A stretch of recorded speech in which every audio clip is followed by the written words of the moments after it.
asked his girlfriend to marry him and that she had agreed, quote, he said, "Am I giving up a dream?" Shrink said,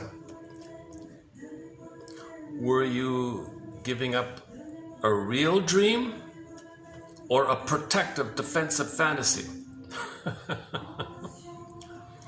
So this fantasy of the woman who reminds of the mother is a fantasy of the father, because he wants to play the mother, and when he needs a wife to play the father, this is all fantasy stuff. So it's not a real dream in a healthy sense, right?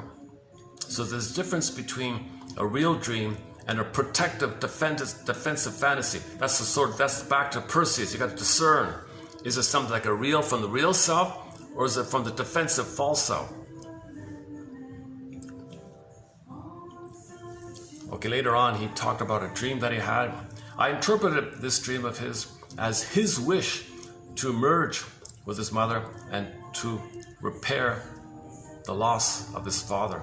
Wow, eh? So he's really stuck. He's really.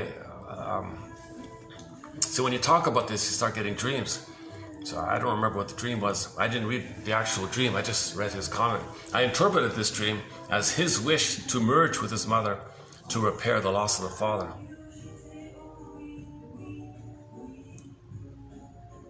Okay, next. I interpreted that if he activated himself and didn't merge with his mother in this other follow-up dream, that he would die.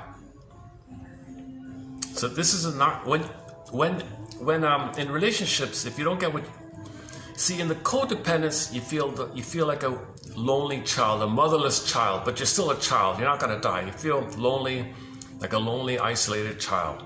Okay, it's painful, but you don't think about the more extreme stuff, that it's the end or something like that, right? But in narcissism, they do have the more extreme stuff.